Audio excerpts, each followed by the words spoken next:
Off the glass, yeah, we fast, we attacking the action. Basket to basket, whole squad bringing traction. Troy, Moolish, Boo-Wop, talking straight with no slack. In the melon, the cut, hating LeBron with a passion. Yeah, we caught side posted, New York attitude loaded. Breaking down the plays, every angle decoded. Troy calling out the smoke, key the voice of the floor. Moolish coming through with the stats and the law. Boo-Wop got the knowledge. And drops real takes when the squad gets going. Whole arena awake and Mel. Man, he wild every time Bron gets mentioned. He rolling his eyes like it's personal tension. We discussing every bucket. Okay, that's enough. Troy said the intro was too long. Just start the show. Off the glass, off the glass, off the glass, off the glass.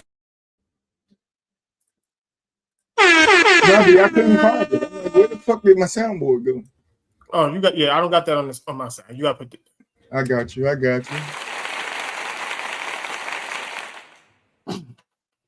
Stop it. Get some help. That's right. That's how we're starting the show. Today's show is dedicated to getting some help. Real quick before we go crazy. Where is my ESPN?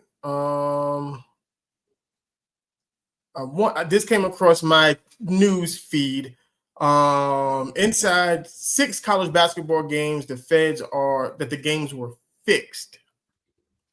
College basketball. We're gonna get into that once I get all the information on that bullshit. Basketball has more scandals. Yeah, basketball has a very bad gambling issue right now.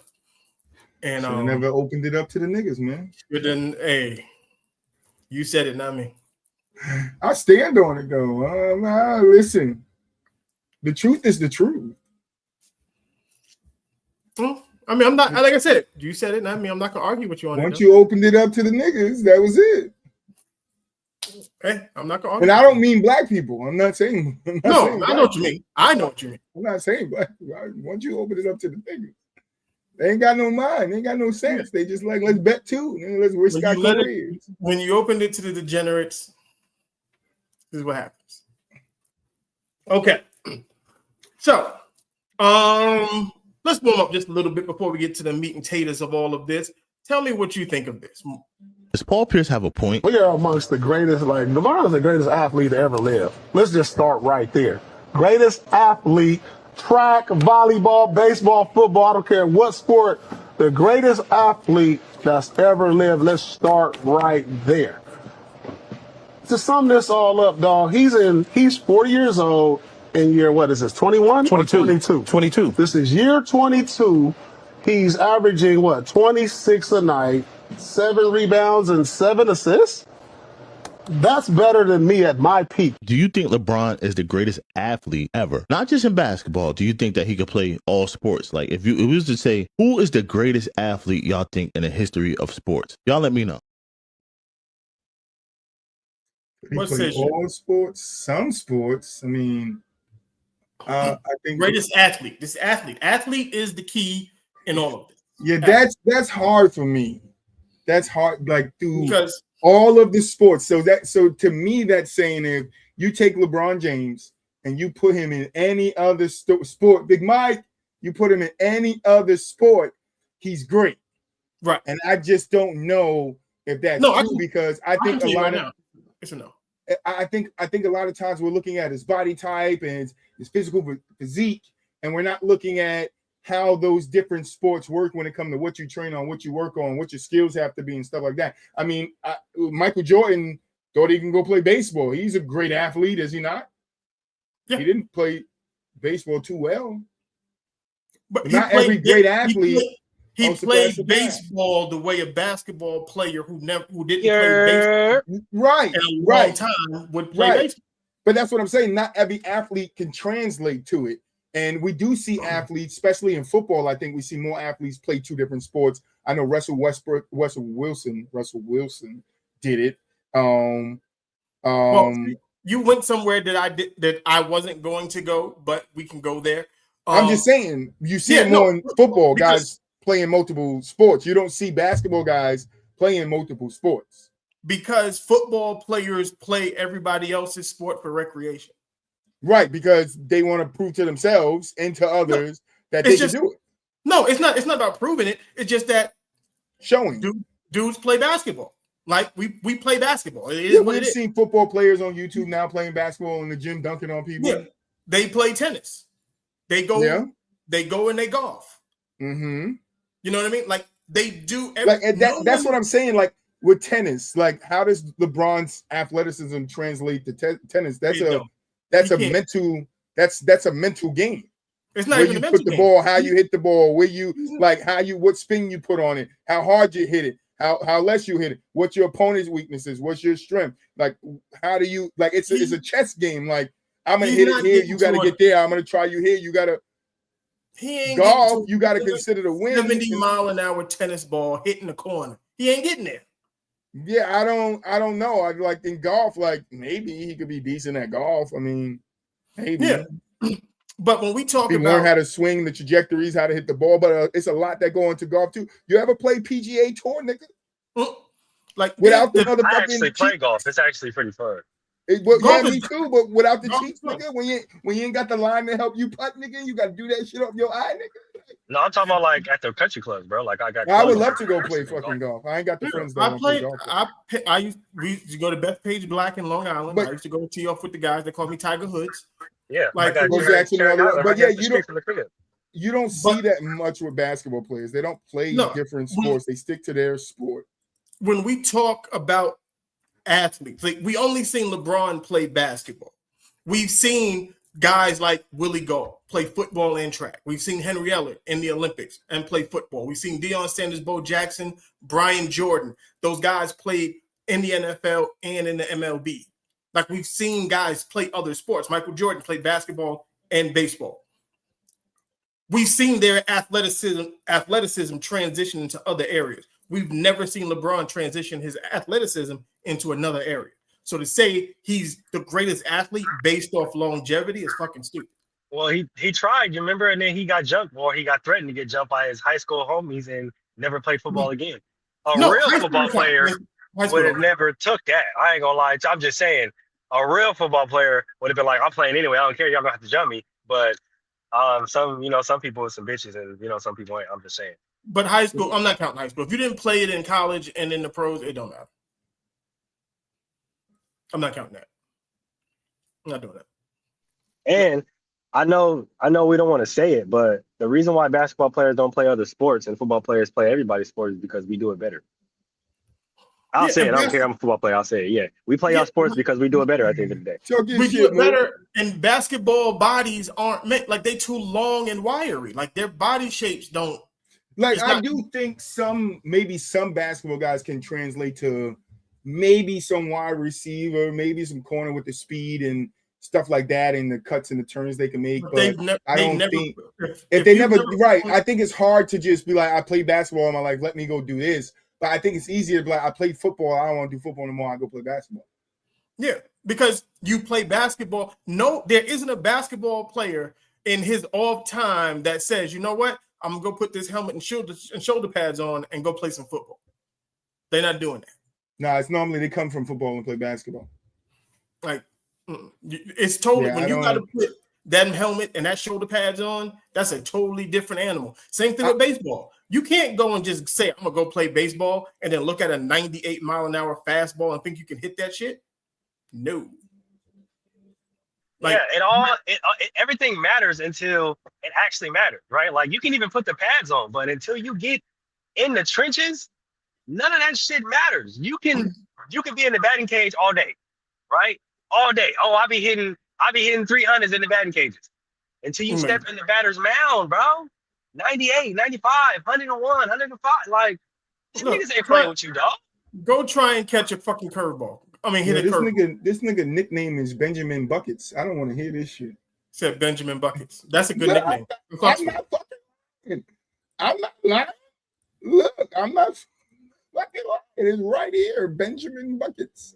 Benjamin Buckets. They just added. Where you get that motherfucker from? That came from the bubble. They just added that. Ain't nobody ever called that nigga that shit. Ain't nobody ever called Captain America, LeGoat. Like, who the fuck added in this shit? Basketball reference? Basketball reference. Somebody added that shit. Okay. Since Moolah is here, we can get to it because I was going to be. I was upset that Hold on. One thing I want your opinion on before we start the meat and potatoes. Gilbert Arenas was showing some dunks. I was going to get to Gil, but go ahead. Oh, okay. That you got the dunk thing on the list when he was showing the dunks, and he was saying like how guys are not more athletic.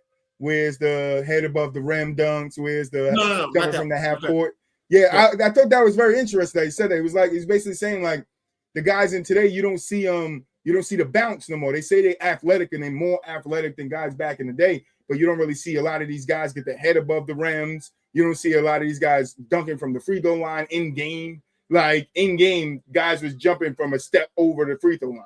You feel me? Some was jumping foot on the free throw line.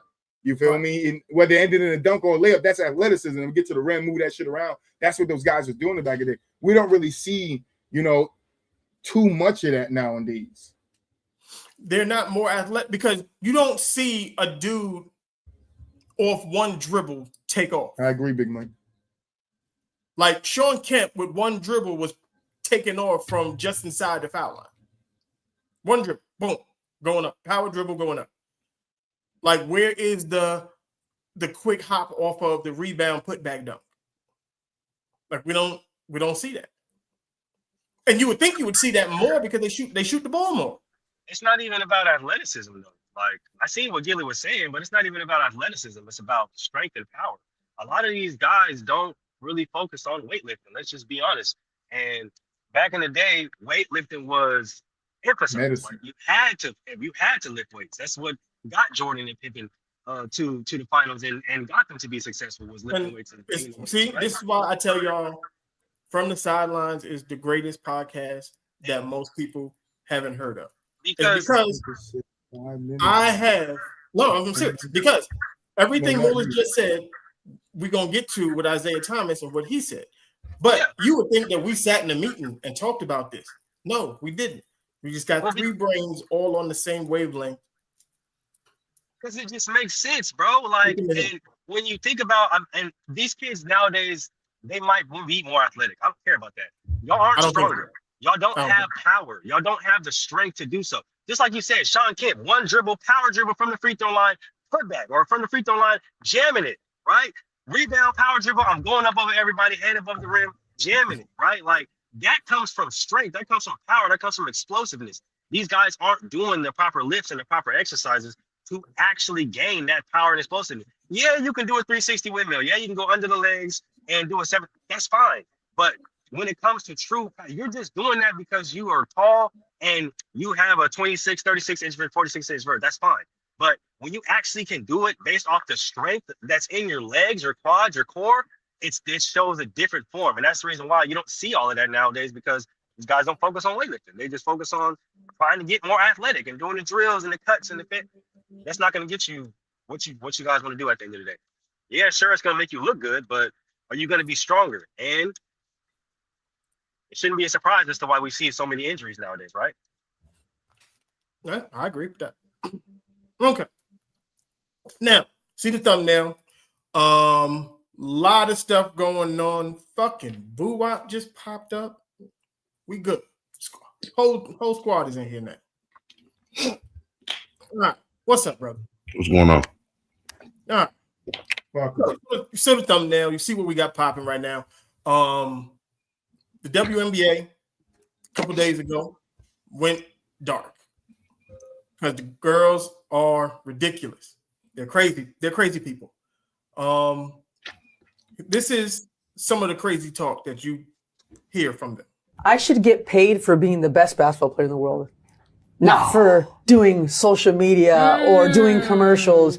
That was one of the things I always had the most angst about is I don't want to do commercials. I'm not a spokeswoman for every product in the world. I'm like the best basketball player in the world. And I think when I think of the NBA, like Kobe got paid to be the best basketball player in the world. Right. Jokic got paid to be the best basketball player in the world. And I think we need to change that shift into women's basketball. Like, that's what you are. Let's get paid for that. And hopefully the next CBA can reflect that. This mindset that the WNBA players have is why I think the league is in serious jeopardy. Serious jeopardy. Kobe Bryant got paid to be the best basketball player in the league because not only was he the best basketball player in the league, but he put asses in seats. It was, whether it was the Staples Center or whatever you want to call it, it was packed out to watch Kobe Bryant play basketball. The arenas get packed out to watch LeBron and Steph and all of these guys play basketball. You know what people don't do, Diana? Come to the arena to watch you play basketball. The only person that said that is documented, that everybody was like, look, I'm going to watch her play basketball, it's Caitlin Clark. That's it. And I'll get in Asia. I'll give Asia her credit because the Aces games are always packed out. But outside of that, there's only 3 teams. The Aces, the Minnesota Lynx, and Atlanta Dream. That's it. Ain't nobody else in Indiana. Ain't nobody else watching y'all bitches play basketball. So where's all this money? So where's this money supposed to come from? And Kobe still did commercials. Sprite, Body Armor, Nike. Like, he still did commercials. Man, yeah, that was kind of wild. I fuck with Donnie Tarashi too. Yeah, it's deeper than just being the best basketball player, though, sweetie. You're supposed to be a brand ambassador. I mean, it's about audience retention. It's about all that stuff. Like, at the end of the day, the WNBA as a whole is just not a popular. It definitely wasn't popular as it is today, currently, as it was. You know what I'm saying? Today it's as popular as it's ever been, right? So, like,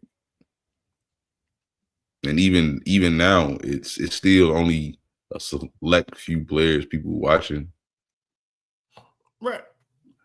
And it's they say this, bro, because they act like they don't understand business and how marketing and how advertising go.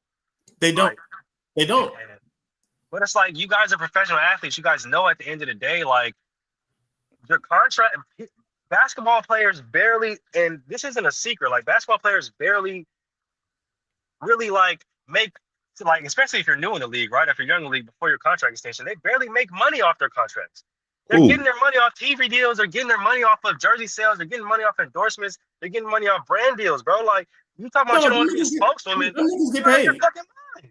I'm saying, yes, they do get paid. Yes, they do get paid. Don't get me wrong. I understand they do get paid. But when it comes to the bag, right? When it comes to capitalizing on the bag, the brand deals, the marketing, the commercials. You remember there was a point in time, to switch it to football, where Stephen A was making fun of Baker Mayfield because he had more commercials than touchdowns. That Hulu deal was crazy. Millions of dollars off these deals. And you talking about you don't want to be a spokesperson, but the money is what y'all after. At the end of the day, money is what y'all after. More money is what y'all after. So if you don't want to be a spokesperson, then don't sit up here and say that you guys want to get paid more, because that is what goes into getting paid more. Well, that's the part. Brand deals, showing up, autographs, books, like all that shit, bro. Like that, you can't just show up and play basketball. I'm sorry. That's well, not how it works anymore. We're taking the sponsorships and stuff out of it, and I know the answer to this, so what's going to be said, but if we're taking the sponsorships out of it, the women are actually be paid more, which if you look at what they're getting paid, some of us might say, hey, to what the WNBA makes, that's what you got to take. But do you guys know what a supermax is for the WNBA? Tell me. Right now, a supermax, because I think Asia makes $210. It's almost 250,000. Yeah. Supermax. Yeah. It's almost 250,000. A year? Yeah, and that's the contract. 200. I don't know if it's a year. No, that's the full contract. That's the full contract is 200. Move out. You feel me, right? Hey, move out. You feel me, right, bro? That's a little crazy. How is that crazy? It's a little crazy, but it's like, bro, I'm not gonna lie to you, bro. It's like, How is it crazy? Please, somebody tell me how it's crazy. They not, bro. They're not bringing in their money, so their salary cap is 1.5. But how many That's salary cap. games they play? That's also they true. play for 3 months. Right, it's like 30 games, and like 35 games, something like that. Think about this. Think about this. It's Troy, 44 games. How old is your daughter? 8. She's 8. You can give her a bottle of water right now and tell her to go outside and sell it for $3. She would have made more money at that moment than the WNBA did in its entire existence. But I'm reading a report. I'm reading a report that's saying that there might be some lying going on with the profit being negative. They've never turned in their existence. And listen, I'm just playing little devil advocate right here. They know how to make it look like they're not making a profit. For this long up? For this long? Listen, who stopped them? Who trying to stop them? Nobody. But it's just the reality is have you ever gone to a WNBA game? No. Okay. I was more into the WNBA when Taurasi was starting out. You had Sue Bird. I was a Phoenix fan. Was a San Antonio fan. I didn't watch the WNBA game, and I watched it, but I don't watch it anymore. But I don't really watch basketball games anymore either. But the point is this: where's the revenue coming from? Because I go to WNBA games. I support. If anybody, and I'm gonna say this: if there's anybody who can talk crazy about the WNBA, is it gonna be me and Movage? Because I go to the games, I support the games. I host events for the WNBA with the Aces, and they come to my job. And I also promote it on my social media. So if anybody got the right to talk shit, I can talk shit. Yeah. So they're saying that I guess the WNBPA proposal is to give the women a 30% gross revenue, and it believes to feature approximately a $10.5 million salary cap. It says it would result in the $700 million in losses over the course of the agreement. Yeah. Such losses will jeopardize the league's financial health. Yes, because the league don't make no money. Put like this. Understand this. It says they would be more than the combined losses of the league and its teams in the WNBA's first 29 years if they agree to the terms the women want. The league was its most popular 2 years ago. The women try to bankrupt the WNBA, bro. They try to get the money, bounce out. They can go play overseas. 2 years ago, most popular it's ever been. They were negative $50 million. Negative. Listen, it's a business. Some businesses work, some businesses don't. No, there isn't. If the NBA, think about this. If the NBA stopped subsidizing it, the league would have folded a long time ago. 100%. So the fact that they're getting paid right now is astonishing. It's crazy work. Big Mike, be careful out there, Big Mike. They do need to blame the other women because the thing about this. Think about this. We support the men's basketball league. That's why men's sports is so powerful. And women have to support. And women have to support. I'm not saying they don't, but a lot more women support sports like basketball, football because of one or two things to me, and I could be wrong here. One being their fathers, two being their husbands or their boyfriends. No, or they trying to get a husband or a boyfriend. Either which way, it goes into one of the two. So. You got to think the arrogance of the WNBA players. They offered them that the minimum salary, not the max, the minimum salary would be $510,000, and they turned it down. $300,000 jump. Like that? No. That's because. But that's because they want to see. They want to see the minimum was 100. Listen, when you got your counterparts on the other side making $300 million motherfucking dollars, you tend to lose focus on what the business is making and why you ain't making that. For that though. No, like the players put the work in for that. If They the are. They're on the Lakers, opposite side. How they not accountable? They not though, because they, for one, they definitely don't bring in the same with audience. Right, in that aspect, but I'm talking about you're seeing the men. When I say I mean you're seeing the men league, which has been around way longer, knows the how to make revenue, right? So, and they went through the same thing when they first started. They went through a point when they was losing, because you got to remember they almost had to shut down, and then they bought the ABA and all that shit, whatever, bring the ratings up, right? So what I'm saying is, on the other side, you're watching the men make 5-year, $300 million, and that's all right, because the NBA itself has built that, right?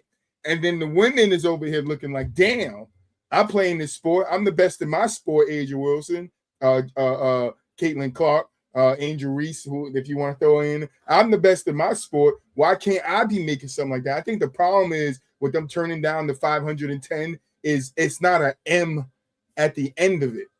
well, this is gonna be the end of it altogether if you don't take it. I think that's the problem. You got to throw some M's in that price bitch. to ask for.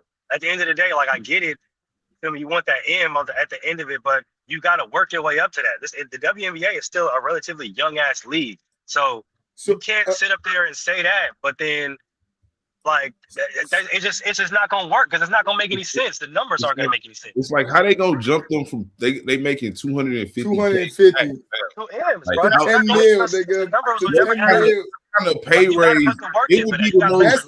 That's like a 710% pay raise, bro. Yeah, Look, like the pay, Unheard of, nigga. It broke the Richter scale. what they gave them going from, because like I said, it was the average salary right now is 120,000. To go from 120,000 to 500,000, that's a 400% raise. And you said no. Now, this is why I say women are assholes. I'm gonna say this. We might get in trouble. They assholes. But listen to this. Just listen to this. I think you've just heard a lot of chatter about, what we're asking for is not sustainable for the business. And being on this side with Unrivaled, I know what it takes to run a sustainable business. So I think if they can't find a model that makes it happen, they need to put people in place who can, because we've proven that it is possible. There is a way, and we're thriving in that. And so I do think a deal's going to get done, but we're standing firm in what we believe in. We're not going to back down, and we can't take less. The sport has just grown too much. It would be a disservice to the people who came before us, to the work that we put in, to take less than what we're owed. Okay, let me tell you why this non-black woman talking crazy. Yep, I'm gonna do it. I'm going there. I'm going there. I'm telling you this. Gonna get spicy. It's gonna get crazy. It's gonna get crazy right now.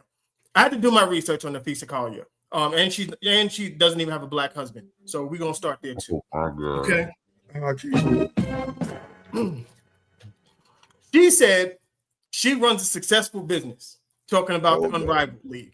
Does anybody here watch the Unrivaled League? Yes, I do. Okay. So you I don't know even about know what the that Unrivaled is. League, right? Absolutely, I do. Okay. I'm sorry. I don't even know what that is. I'm gonna tell you what it is right now for the people who don't know what the Unrivaled League is. It's a 3-on-3 basketball league that they developed, and they said that it's successful. And they're trying to compare that to the NBA. Yeah, Troy ain't never right. It's what I do, Big Mike. That would be like Ice Cube saying that the Big Three is a better run business than the NBA because you only have 6 teams and the people and the guys that you got playing for you make more money on average or as much money on average as the NBA niggas. That's not true. Not true at all. That's not true at all. So a successful business could be looked at in a couple of different ways, right? And I know what we're looking at as success, right? What we're talking about here in this sense is the pedestal being here, right? This is the NBA. That's right. Success. That's right. Success. That is success. If you're somewhere under there, we ain't really gonna use successful. But in their eyes, them being started there, wherever they are right now, it's just like Ice Cube would tell you. We're successful. The Big Three but you're comparing apples and oranges. Right. But I think that's where she gets mixed up. It's like you can be successful in your own way, but still not bring in the same amount of revenue as this as the other your counterpart, right? And might not be able to pay your employees the same much. I go this is what they say. They're saying because we can pay our players $180,000, $200,000. In the case of Paige Becker, I think they're paying Paige Becker $300,000. Do you know how many players are in the unrivaled league? Of course you don't. 17. Close. 44. You're trying to change their appearance and play for another team. There are 6 girls on each team. Oh, one sub, nigga. No, you're playing 3-on-3 full court basketball and trying to compare that to the WNBA. It's absolutely maybe we're looking at it the wrong way. Maybe, just maybe, maybe she was giving her pitch. No, she said maybe she was giving her pitch, so they put her in place to make it successful. They threatened. You could possibly think about it. They threatened the WNBA. They said we will leave and go play in unrivaled. You can't do it. It doesn't economically. It won't make sense. And let's keep just go play overseas. You make most of your money overseas anyway. They don't want to play overseas. Well, the unrivaled league premiered on Wednesday. 100,000 people watched that bullshit. That's good. Opposed to the first year when they dropped last year, 300,000. So they dropped from 300 and some thousand to 100,000. But what else is on that? What times are they coming on? Is it interfering with other shows? Fucking matter. It does though. I'm telling you, because people watch their shows, nigga. When Supernatural was on, nigga, yeah. If you get beat out by Supernatural. Yeah, a lot of niggas get beat up by Supernatural. A lot of niggas get beat out by Supernatural at Smallville. You crazy? When Smallville was on motherfucking whatever channel that was, channel 11, channel 9. You crazy? Niggas was skipping right over. I ain't watching that shit. I'm watching Smallville. Nigga. I gotta see what Superman about to do. Well, they ain't nobody not watching Monday Night Football or the NBA for no goddamn Supernatural. I'm telling you, back in the day, Supernatural not on no more. Not right now, but back in the day, nigga. TV. Them niggas wasn't they. If that shit came on the same time as fucking the NFL or the NBA, NBA not gonna stuff. I want to point out this too. So this is something else that the ladies are. So they're in talks. I'm reading what's going back and forth with the talks between them. So they're saying the league, the WNBA, is soon going to grow to 18 teams. Which is stupid, but yes. Which I don't know. Maybe it works. Maybe it don't. The 12 teams they got now not making no money. Listen. You give more people chances. You might be missing some jewels in there that might come in and do some things. I don't know. You never know. Anything can happen. Even more. You can. That can also happen. But up on the other end. But it says the league will soon grow to 18 teams. Portland and Toronto will debut in 2026, and in Cleveland, Detroit, Philly recently paid $250 million each to join the league between 2028 and 2030. Okay. Now, the league considers expansion fees a transaction that generates zero net revenue.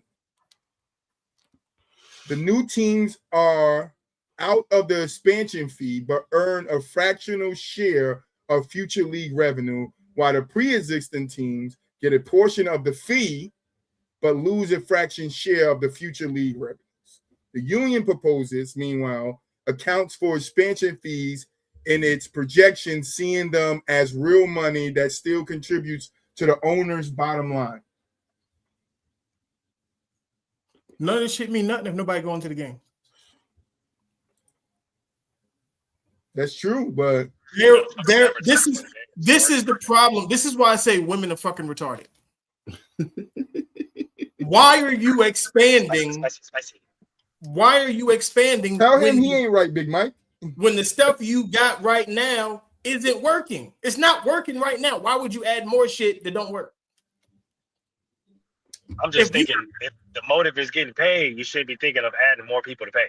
Yeah, you should get the people that's there now. How about get them paid first, and then we can start doing some other shit. Well, if I'm getting $250 million from 8 teams or whatever it is, 5 teams that's coming, that kind of helps the back end revenue for whatever portion that they get to keep, because a portion is going into the league pocket. Right. Okay, let me So let I'm me not share saying this. where that I don't know where that money goes into. It might go into the light bill. I don't know.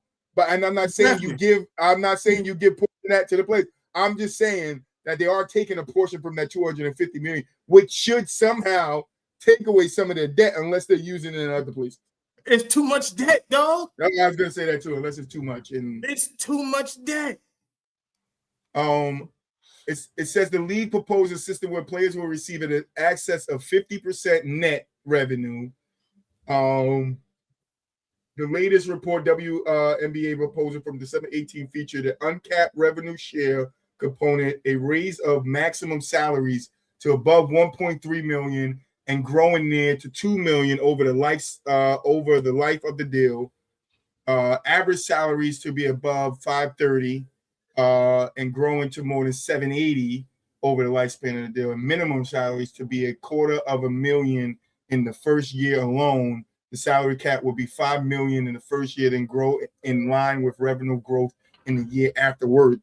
Which that last line, the salary cap will be $5 million in the first year and grow in line with revenue growth in the years afterwards. Yeah, so that means if they ain't getting the revenue, they're gonna have to lower it regardless. So what you guys might get this 1.32 million for what, a season or two? And like we gotta rework deals, or we're gonna have to turn the lights on. Because the problem that they're facing is and they're talking about, we'll lock out. 98% of the league said that they are willing to lock out. Do you know how insane that is? They're gonna be working at McDonald's by tomorrow. Hey, yes. they're gonna be. They all know. Don't they not move? They all gonna be on a plane going overseas where they don't want to go. They're gonna be working at McDonald's, nigga. They can't afford to get on the plane. Do you know how ignorant that is? To tell they can't afford to get on the plane. They can't afford it. That's why I said they're gonna be at McDonald's. They're gonna be working at KFC or Point Flight Fare. Okay, Church's chicken type shit just to get back and forth. You can't. The girl. You got to think about it. The 6th, 7th, and 8th girl on the bench only probably makes what, $75,000, $200, $700, like $75,000. You take that money from her, she is done. Telling you, Church's chicken, nigga. Nice. So this and is you work at the interesting. fryer. This is interesting too. So it says the league has previously said, in addition to subsidizing the increased salaries and other cost commitments, it wants to incentivize owners to continue to invest in the operations of the business. The WNBA tremendous growth in recent years provides an opportunity for the business to go from operating at losses to building substantial profitability. Hey, I'll take that motherfucker 75,000 hoop for 3 months. This is what I'm saying. Like, this is why I said they're assholes. For 3 months. It's 44 games. 44 games. 3 months. Somebody's giving you $75,000 for 3 months. And you can still go overseas. Right, and do the commercials, and I get you do the other things, but I still think the bottom line is, and where all of this started is when we started seeing these insane-ass contracts in the NBA. I think that's where it really, really picked up fire. The NBA players get criticized way more, like on a more, you know what I'm saying, national cover. You know how much money Cam and Mason making? I think that's a lot. We watched the game. Are we bitching right now? Or are we trying to work our way to get there? We're trying to work our way to get there. Right. Sign me up. Sign me up too, nigga. I make 60 right now, so I'll take the extra 15 the ball. They can't sit up there and compare themselves to the NBA when the NBA, like I said, the NBA's been around. Even older players come out and be like, the money that these niggas is making right now is outlandish because we didn't even touch that kind of money, right? So, and those the Magic didn't want to give Shaq 120. Exactly. In the early stages of the NBA. Michael, he got 110 from the Lakers because the Buss family make it work. The year the Bulls won 72 games in 1996. Michael Jordan was going for his 4th championship ring. The nigga was making $3 million. Come on, dog. Come on, bro. Like, and that's what I'm saying. So you right? gave MJ a $300 million contract. That nigga probably would have won like 8. Come on, bro. And that's what I'm saying, right? It Like, you would've been can't sit up there and say stupid. that you don't want the It ads, was or you don't want the stupid. marketing, or you don't want the brand deals, or you don't want to be a spokeswoman, or whatever the fuck stupid shit that you said. When But that does come with the those game, though. guys I back agree in with the you. day, they didn't make the money that these niggas is making now, right? And these niggas are still getting all the brand deals, all the shit like that, all the marketing, and we see That's more all money. these niggas on commercials and shit like that, right? But back in the day, if you signed an NBA contract, right, everybody knew, hey, that shit might not be guaranteed, and the money that they're making now wasn't the money that they were making before. So when you went out and you got that Nike deal, when you got that Jordan brand, that freaking Jordan brand deal, or that Gatorade deal, or that New Balance deal, or that Adidas deal, that shit mattered because it That added was up Nestle deal. to your goddamn revenue. What's that gas company deal? Like, Yeah. it was Look at deals. the football players. Like Rob Gronkowski said, he hasn't spent a check from the Patriots yet. He's lived off his endorsement money. His endorsement money. You gotta Hello, play it that's what smart. I'm saying. Like, And them niggas make good money too. They make good Real money. Shit, money. Kawhi Leonard, one of the biggest examples, bro. He's been living off brand and endorsing money his whole goddamn career. He Yes, Right. he has. And all that under the table money he got from Got from the all that I was fucking, gonna say you know. Australian. Yeah. Like, you have to do that. That's what goes into not just being a professional athlete, but being a professional in a sport in which you want people to come and watch you. The reason why people came and watched fucking Michael Jordan is because he was on the fucking commercial. Yeah, They make shoes, and Spike Lee was in the commercial. You saying that You shit wanna makes be me like feel Mike? like This you this right. They want the gratification without having to do the walk or the run. Bro. That's female nature. Isaiah Like, you have to put the work in, bro. You can't just sit up there. Oh, I want the no. That's not gonna work. No. Isaiah Thomas in his entire NBA career made $35 million. $35 million. Jaylen Brown just signed a Makes that this contract. year. 50 million this year, nigga. Like, Ridiculous. That's nuts. Okay. we read the That's contract, how ridiculous. much these niggas making this year. $60 million for 1 year. All right. So last week, was it last week or week before last? We had the conversation. Who fucked up the All-Star game? Yeah. And we got the NBA Niggas guys. with us again. It ain't no stars dunking. I ain't really want to watch it no more. Cause like that's what created the dunk contest, the aura. Like when Dominique and Jordan dunked, and then you had Kobe dunking, and then you had the best dunk contest ever with Zach LaVine and Aaron Gordon.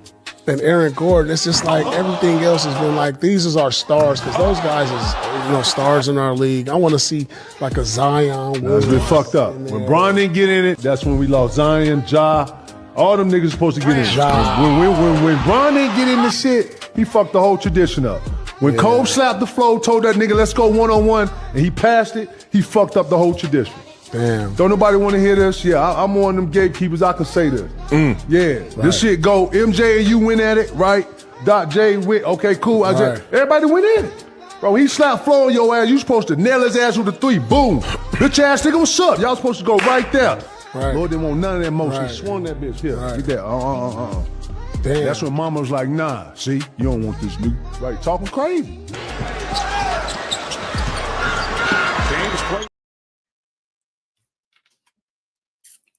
We tried to tell y'all that was So problem. that's interesting. 'Cause I was just watching a video earlier where a guy was breaking down how that wasn't the beginning. He's saying the beginning of LeBron not really wanting a piece of Kobe was the scrimmage game, the U.S. scrimmage game. The Olympics. Kobe had his team and Bron had his team, and down the stretch of that, Bron blocked his shot, and after that, Kobe kind of went stupid. This was the same year. Yeah, Kobe kind of went stupid on him, and then he said that was the beginning of LeBron No, really this not wanting a happened. This piece of. happened the season before that. Like not the season, but the No, I know. Yeah, I know. That's what I'm saying. That he's saying you're saying what you just showed happened months before that. Yeah, this happened at the All-Star game. What you talking about happened during the Olympics. The summer Right, so after. that was that summer. But yeah, that's what the guy was saying. He was saying that was the beginning of it. Like Bron really didn't want a piece of him. But it's just interesting because when we look at and we did talk about this a week ago. When we look at the All-Star game, it is the best in the West, the best in the East, superstar stars going up against each other to see who has the better players in the conference. That's what it is. And those guys got up for that game. They wanted to prove themselves for that game, and it's just no care for All-Star weekend. So Troy gonna double down here and tell you Let's get rid of All-Star Weekend. The Cup is All-Star Weekend. Nah. My thing is, you can't. They want $200 million to play in All-Star Weekend when they making $300 million on contract. Yeah, and that's the number. Like I told you, we talked about that part. Like, if I got to pay you more money than the money I'm paying you to play the fucking game I'm already paying you to play, then you don't need to be playing them.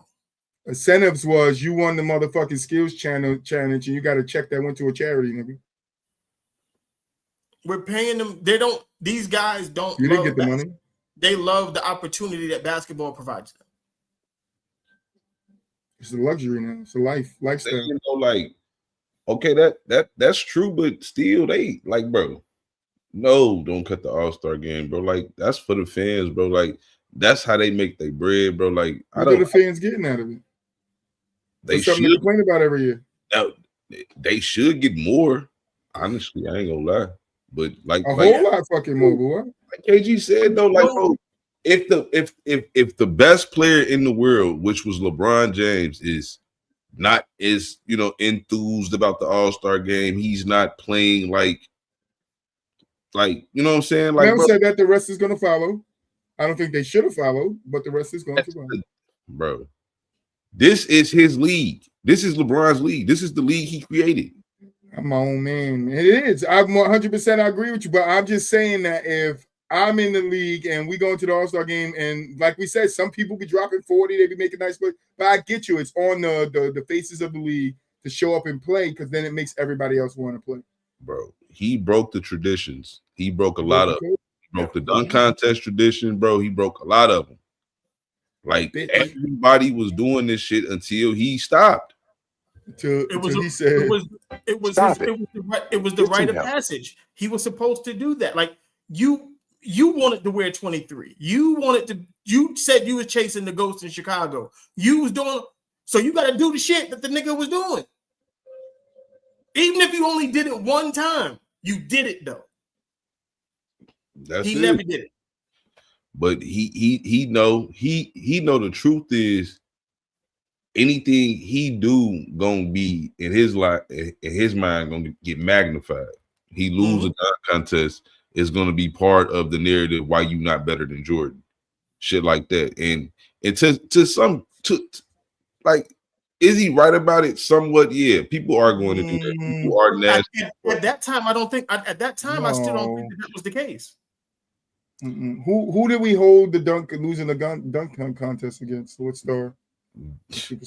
Listen, I don't hear that in debates, bro. I'm telling you, I'm not saying it would be loud as fuck, but it is people that say a lot of nasty shit, bro, about like all players, bro, like all great players. Yeah, I mean, I'm saying that at the time in 2004, 5, 6, 7, nobody was gonna say that to him.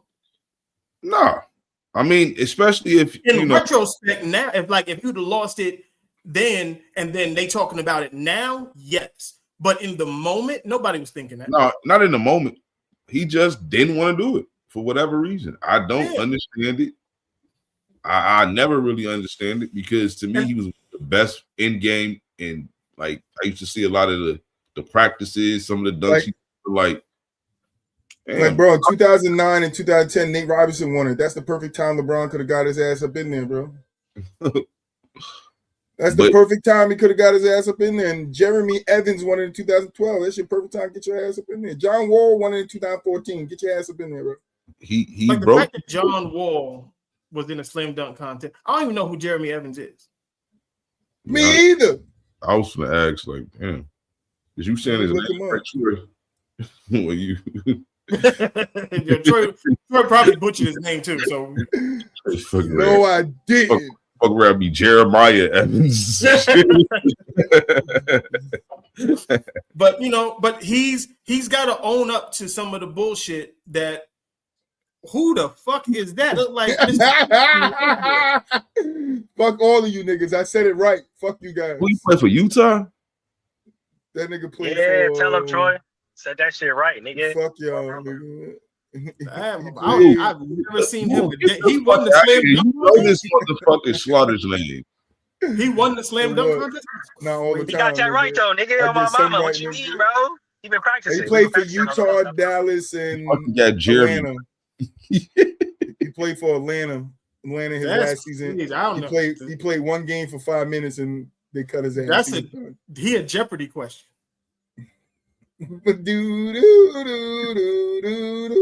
Nah, that's crazy. Hey, I just think LeBron has fucked up a lot of the traditions. These players don't care no more. Like it's like all I need to do Donovan is Mitchell got in there, bro. Show up to the All-Star game. Motherfuckers gonna score 200 points each. It's gonna be one of them. You got Mac McClung won 3 years in a row. That should never be in the history books of the NBA, bro.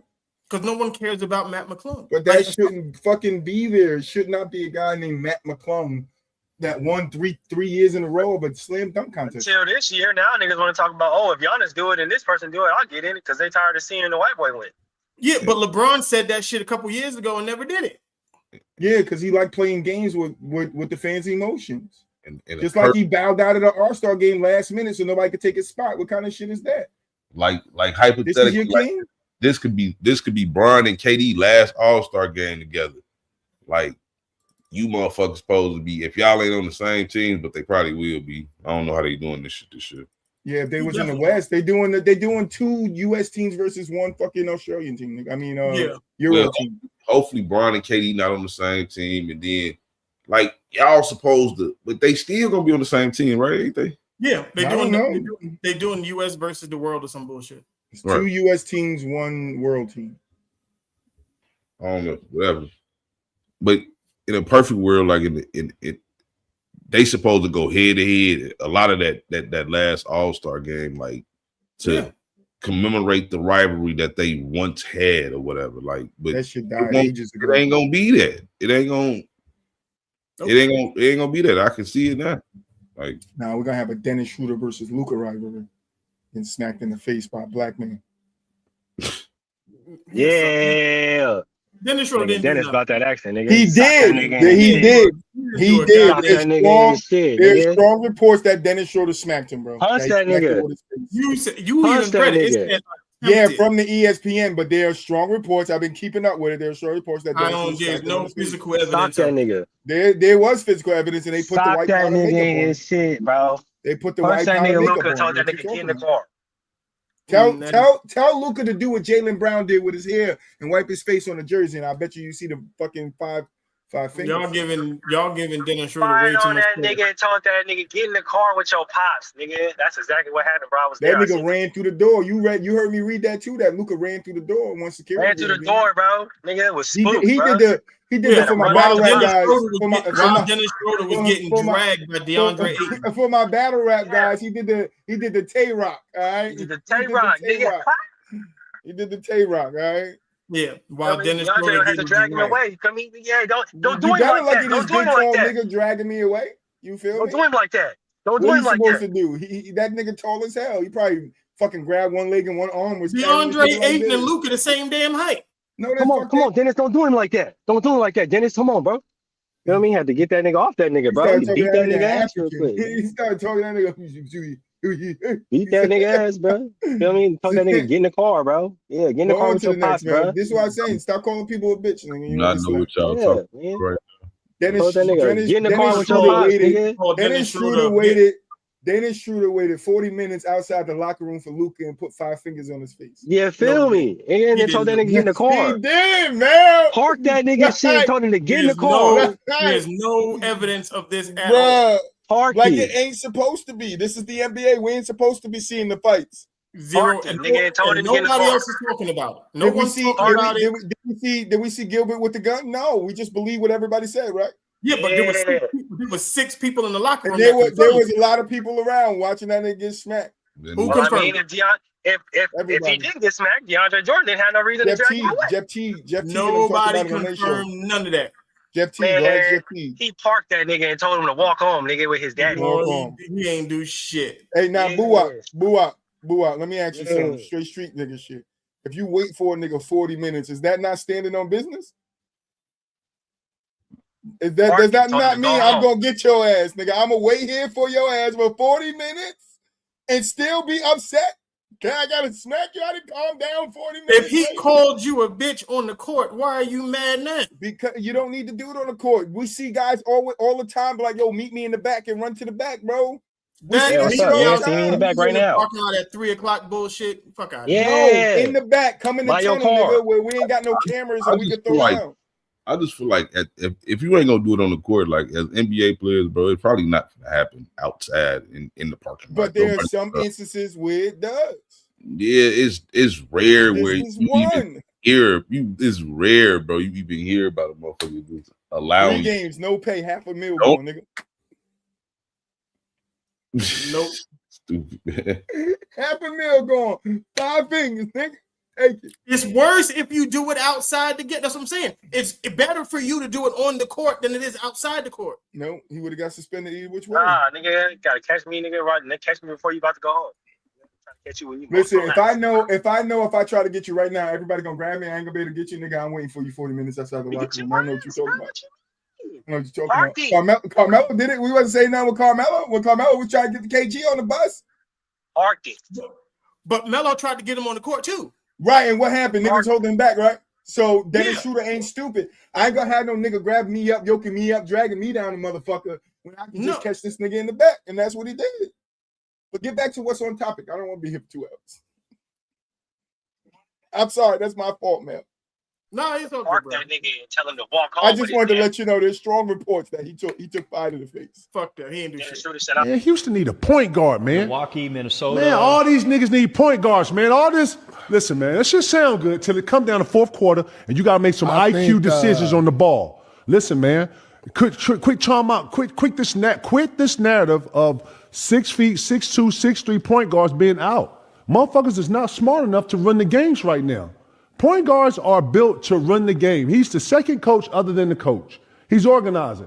When Paul Pierce wants the ball at the elbow, a small forward, a fucking 2 guard don't know how to get the ball to a motherfucker like a nigga like that unless he the point guard.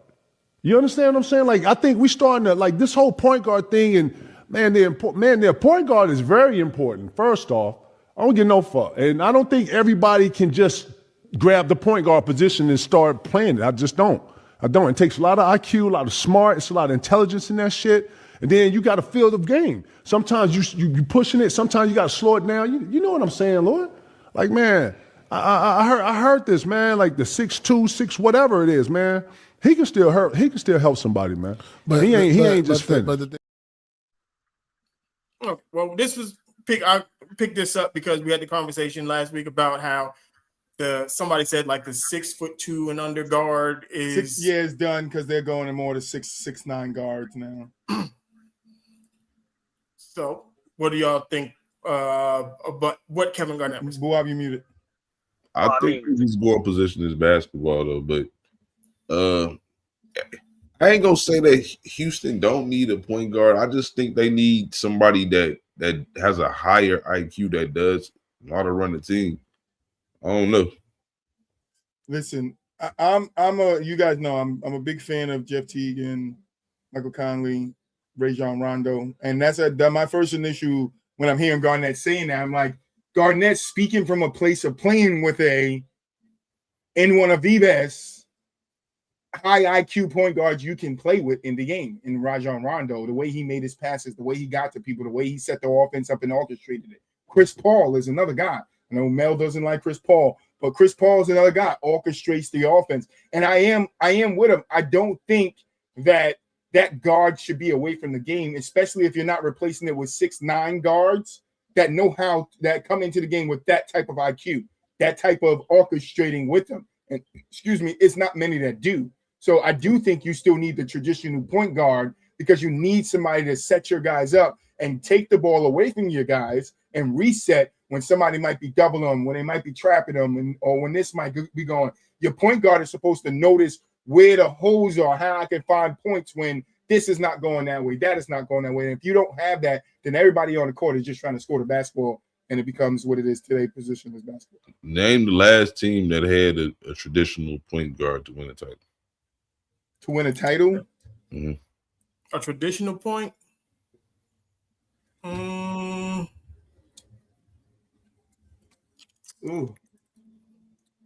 that's a good question, Boo. I mean, if the Suns didn't choke it up, it would have been the Suns. But they choked it up. Wait, so but Drew Holiday, the Yeah, I was gonna say Bucks. the closest is probably The gonna be the Bucks. Bucks or the Celtics with Drew Holiday.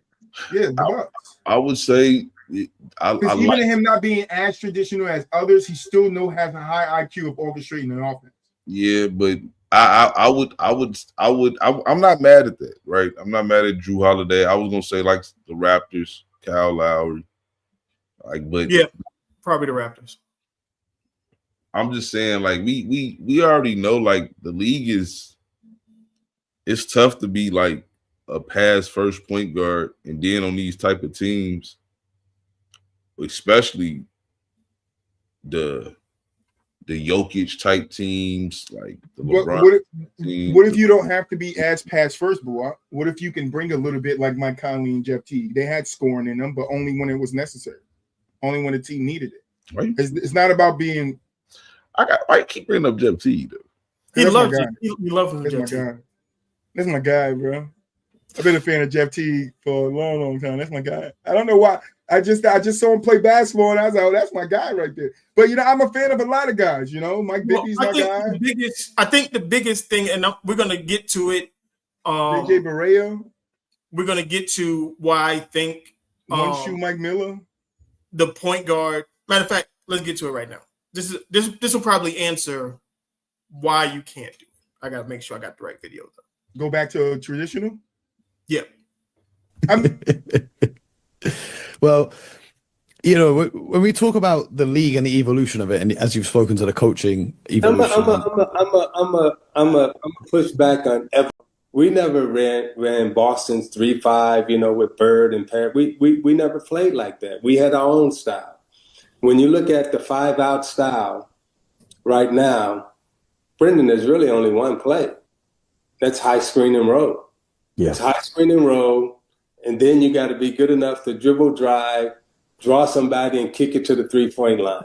They eat the same. They talk the same. Their cultures are the same. Their language are the same. They dress the same. They fly out at the same. They wear the same clothes. And how about this? When you look at the NBA right now, everybody is the same size and the same body type. Same.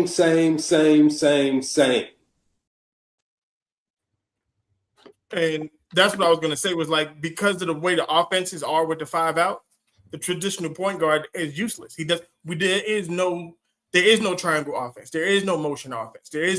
We don't have schemes anymore. It's just 4-out, high pick and roll. You're going to hunt a miss. Your best player is going to hunt a mismatch, and that's how it goes. So what is the purpose? That's why the traditional point guard is not needed. I think it was more about which players are, because the coach specifically came out and said that there are players that we'll never see in the game of basketball again. And it wasn't more of the traditional point guard. It was more of a smaller point guard, because smaller point guards have to play more traditional because they are smaller. And there is not really, because Isaiah Thomas wasn't score first point guard. Yeah, he was, but Isaiah, a lot of people won't look at him as a traditional point guard. But he was though.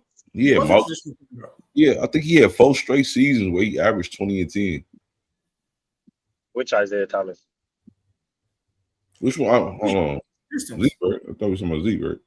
Yeah. Are we talking about Zeke or Zeke? No, there's only one Isaiah sure. Thomas. We don't talk about the little one. We don't talk about that one. When we talk about Isaiah Thomas, I think of Baby Zay. When we talk about Zeke, I think of Zeke. That's why I was like, they got to be. Zeke had 4 straight seasons of 20 and 10.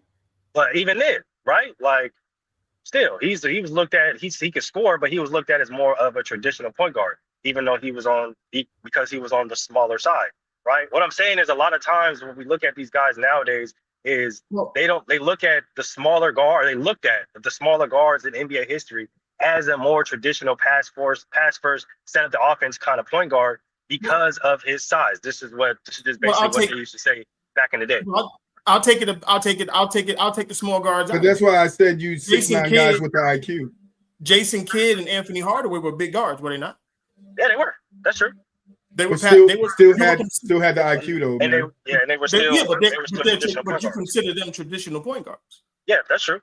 That's right, true. but I don't think the guys that's coming up today as point guards have that IQ in them to do the necessary things, even in today's game, that you need your point guard to do. I know you're getting into them, setting the screen, but you still got to get guys in, kick the ball in certain areas, keep the ball, know when to score, know who to get it to. They weren't raised to be like that. So why we call LeBron the point guard? This is everything that LeBron does. LeBron is the de facto point guard because he's the primary decision maker, but he's not really like playing. But LeBron comes with the IQ that point guards come with. That's all I'm saying. Yeah, no, really, he don't run a team like people think he runs the team. No, I agree. He does a lot of basically full out, like, bro. He started at the top of the key and make talking about collapse or you don't collapse. It's simple basketball. I'm talking about what you see on the court, how he calls out plays. We hear stories about him calling out stuff in games all the time. Hey, I'm go here, do this, go there. This will work, and everything worked. That's IQ in the game of setting your team up and putting them in position to win. That's what a lot of point guards, traditional point guards, come with. LeBron has that. I'm not going to take it away from him. I'm not saying he orchestrating like a traditional point guard, but he does have the IQ or a vision that a lot of these traditional point guards come with. That's why you could fit him into there and be like, he's a point guard because he's doing the things similar to what traditional point guard. He's not running the offense. He is the offense. So he can't run it because he is it. No, it's like, do he have vision, exceptional vision? He does. I will give him that. But a lot of the stuff is still coming from his ability to score the basketball. Unlike traditional point guards, their ability to run. Give me a good example. Say his name. Michael Jordan. Say his name. Say his name, Buwab. Chris Paul. I mean, Jason Kidd. John Stockton. Say his name. No, Jason Kidd. Because John Stockton. Yeah, I know you wasn't gonna get him to say that shit. Yeah, but John Stockton. I mean, he was a solid scorer for his era. Though I wouldn't say that he wasn't. Like he was. No, I'm just saying, as a traditional point guard, what he did was run the offense. That was his right. What Magic did, what Stockton, Kevin Johnson, these guys, that's what they did. Even though they could go, Kevin Johnson can go get you 20, 24 points. Right. But he ran the offense. This is weird. I would agree. I just think like LeBron don't run the offense like a point guard. He is the point guard because the point guard handles the ball. The decision making. I agree there, and that's not what I'm saying. I want to make it so clear. I'm just saying he has somewhat of the IQ. So if they're going, my point is, if they're going to bigger guards, 6'9" or what, those guys have to have vision in the IQ to play that position and know, because we were just talking about it, or they were just talking about it, not us, with Cooper Flagg out in Minnesota, with the Mavs in Dallas, when he was running the point that he didn't know what he was doing. He didn't look good. And then they move him, and then he looks like he's Cooper Flagg. So not everybody you can throw in that position. You have to have some type of vision, some type of IQ to play that one position, whether it's positionless or not. You have to have some IQ, or somebody on the team has to do it, the 2 to 3 like LeBron, or somebody else around it. But Penny Hardaway and Magic Johnson was changing the mold on the point guard a long time ago. Yes, like bigger point guard. All point guard has been slowly vanishing anyway. Yeah, for the better part of the last 30 years. You have to be either a Chris Paul, a Steve Nash, one of these type of players, like to remotely be talked about as a small guard. I mean, but I think we're overblowing it. I mean, Jalen Brunson, Trae Young. We can run down all the small guards. There's a bunch of small guards. I'm not saying they're not gonna have their moments in the league. They will have their moments still. It's gonna always happen like that. But again, most teams have small guards. Yeah, but the small guard is not winning, is what I'm saying. The small guard is not. I'm saying like it's hard to win as a small guard. Like That's what I mean. So the ideal, like everybody's not gonna do what Steph did. Granted, Trae Young is solid, a great player. I think he's like a top 20, 25 player when healthy. Because who's the point guard in Detroit? Is it Cade? How tall is Cade? He like 6'7". Okay. Jalen Brunson in New York. Who the point guard in Boston? Is it Derek White? All right, so Terry Rozier is 6 foot. You got Ryan Rollins on the Bucks 6'2". Miles McBride 6'1". Houston has Aaron Holiday, who's 5'11". Bones, Marcus Smart, Scoot Henderson is 6'2". Shea is 6'4". Anthony Simon 6'2". Dennis Schroeder 6'1". Colin Sexton 6 foot. Mike Conley, who's still in the league somehow, 5'11". D'Angelo Russell 6'3". Emmanuel Quickly 6'2". Blake Wesley 6'3". Kristen Dunn 6'3". Another 6'1". Damian Lillard 6'1". JD Danielson 6 foot. Marcus Sauzer 6'1". I'm not going to say Bronny James. We're going to skip him. Only teams that got big ass guards is like Charlotte, OKC, the Lakers.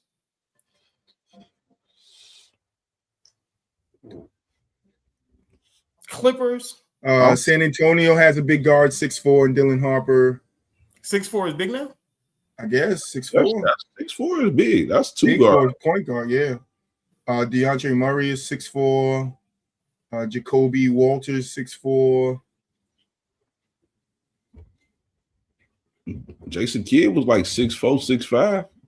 Lonzo 6'5". 6'6".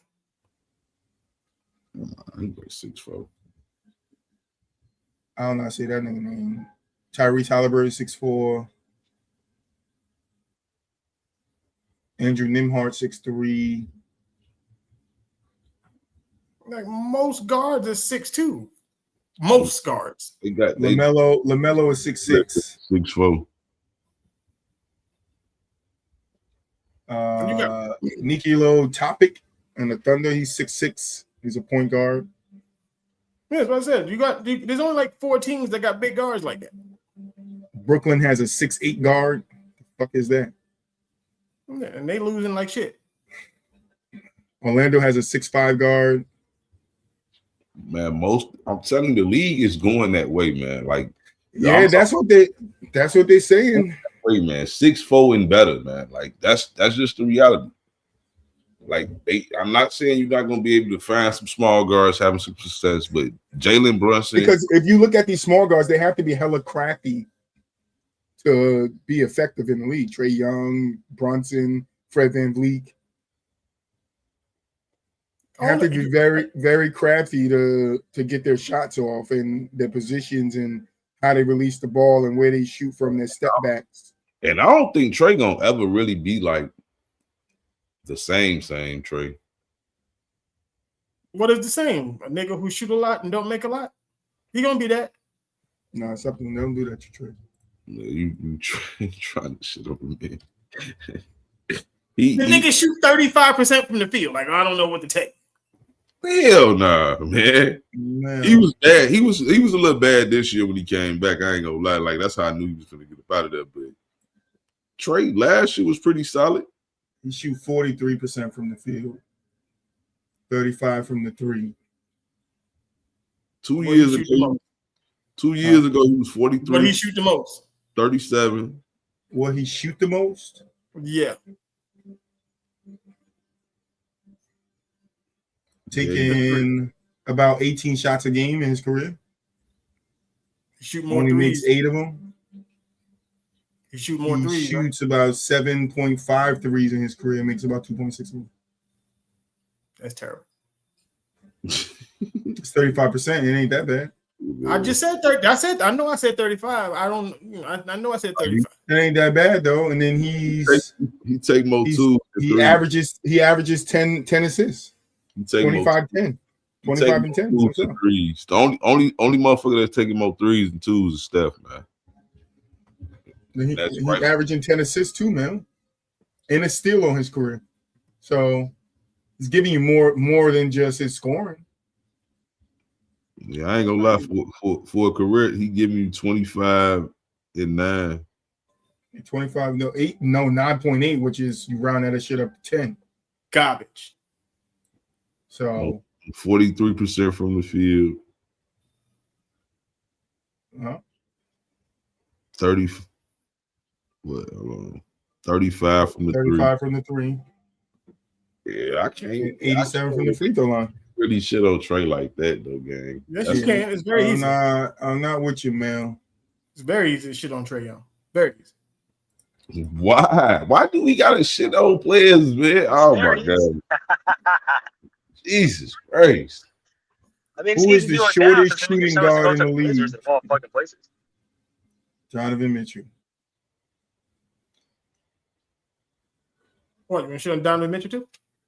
No, I said the shortest guard in the league. There ain't no fucking Donovan Mitchell. Shooting guard. He like 6'3", 6'4". Donovan Mitchell married Coco Jones. He engaged. He engaged. I don't know if they married yet. Either way, Donovan Mitchell 6'1.25", bro, as a shooting guard. 6'1.25". He be looking little for sure. He's a point guard. Get him back in his position, please. But he can't pass the ball. He looked little, but he looked big too. Yeah, I think Trae Young, to me, and I'm going to say the name for the 4th time. I'm sorry. If he could kind of develop with his passing skills, if he could kind of develop himself into, and I know he might still want to be the man, so do your thizzle, but towards that prime coming down, if he kind of develop himself into a better version of Mike Conley, pass first guy, get his teammates involved, because he is good at assisting and score that 25 and 10, or to probably go down 21 and 10, 19 and 10, something like that. 18 and 10 even, 18 and 8, 17 and 6. Nah. I think he'll be effective. He ain't going to be the man. This is not him being the man. It's not him being the man no more. 10 is about like. You say 18 and 10? Where it depends on who he playing with next to. Like, right. Like. Not with I'm not talking about with the Wizards. I'm talking about a couple of years from now. He can kind of redefine himself as a Mike Conley, go into that role of. Ain't no couple. Gonna be out. He gonna be out the league in a couple of years.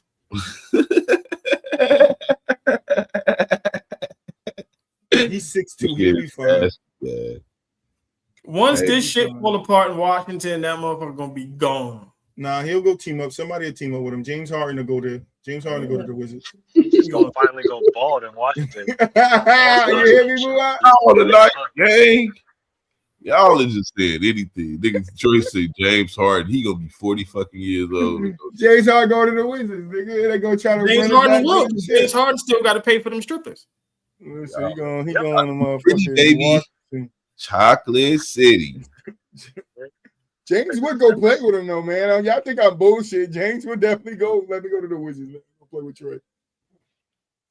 Go win a championship real quick. Let's see. We got this one. Well, you know, when we talk about the league and the evolution of it, and as you've spoken to the coaching evolution, I'm a push back on evolution because you know we throw that word around. Yeah, in quotation marks, evolution. Without understanding the definition of evolution, right? These guys didn't grow a different limb, a different leg, or anything else. The only thing that has changed in the game of basketball is that you shoot from further distance. Mm-hmm. I'm going to say that again. The only thing that has changed in the game of basketball is that you shoot from further distance and you accept people missing more from further distance. You talk about if a guy shoots 30% from the 3-point line, you know. Trae Young. You said Trae Young what? I mean, he right about it. I mean, he didn't say nothing that we didn't know. But still, it's a little deeper than that too, because again, it's the big man is not as involved in the game. It's only a few big men like left. Big men, That's big men. bro. Like yeah. Well, he was talking about like evolution as far as like that was like the game has excluded. It didn't like it's not like the big man evolved. They just got rid of the big man. Like they just literally just said we'll just take a small forward and a power forward. In a sense. If you not Giannis, Embiid, Jokic, like everybody else, I mean, Brook did last a long time. He redefined himself and he lasted. Yeah. But if you're not going to redefine yourself and become a 3-point shooter, so big men are still in the league, but the view of what big men used to be changed. And I think now we're getting a different type of big man, just like we're getting a different type of point guard. It's not the guys that can't shoot. Everybody wants big men that can shoot. So I have to find a big man that does this, and I got to stay away from a big guy that doesn't, because then it's going to hurt my team. If everybody else around me has a big guy that go out there and shoot threes and stretch the floor, the stretch 4 and the stretch 5, that shit fucked the game up too. When we started saying stretches, but stretches they should have been getting was back there with the doctor.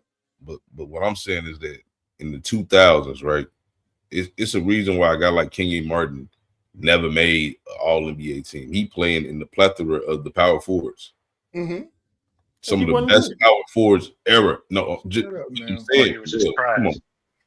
trash. Shut up, Moolage. Trash. He wasn't good. He was. The nigga was trash. He was a solid role player. That nigga was So was trash. Draymond Green. I'm not even gonna give him a fucking role player. That nigga was trash. So was Draymond Green. Kenyon Martin was not fucking. He was not a. You know what? Fuck it. I'm gonna say it. Steph Curry was a solid role player when he had KD too. Y'all niggas. Steph was still the best. Steph was still the best player on the team. Look, Moolage, John Moody muted his mic. He said, "Hold on, motherfucker." That don't stop Kenyon Martin from being trash though. He said, "Hold on, motherfucker." Y'all Joking. Calm down. I'm joking. Put that. I don't got nothing else to say. I call the man trash. Like, I'm done. Yeah. Hey, move on. Move You on. think Kenyon Martin should have been All-Star? Bro, I'm saying he was an All-Star caliber player for a couple of years. It was When the Nets got to the finals. Oh, get the fuck out of here. No, when he was on the Nets, maybe. No. When he left the Nets, he was never an All-Star player.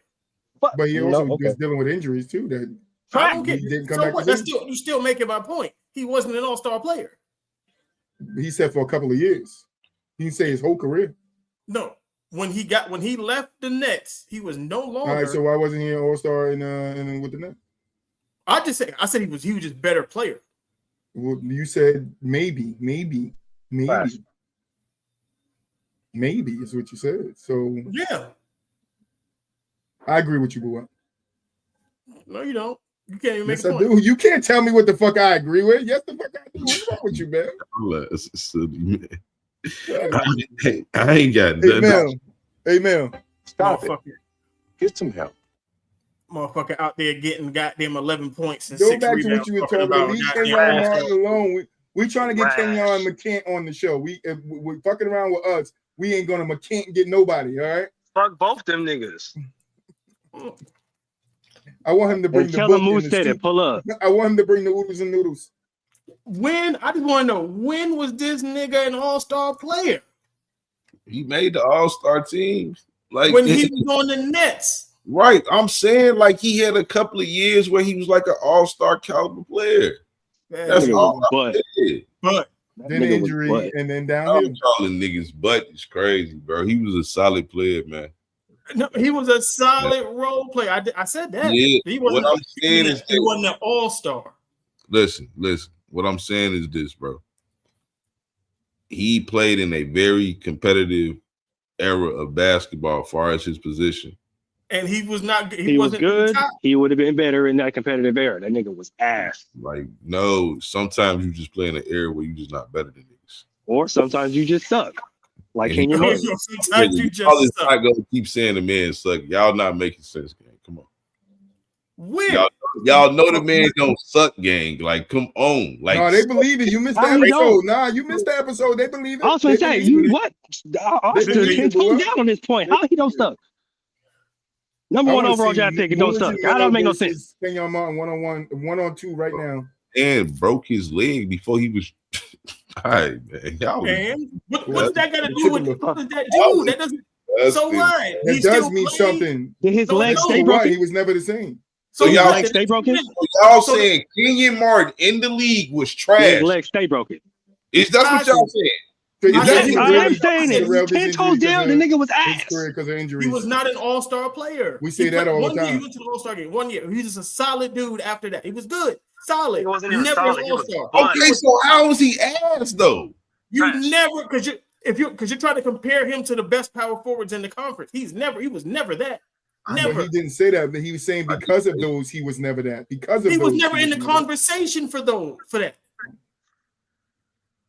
No. It's like saying BJ Armstrong. Said that, though. It's like saying BJ Armstrong was a solid player. But nobody said that. He played in the tough era of point guards.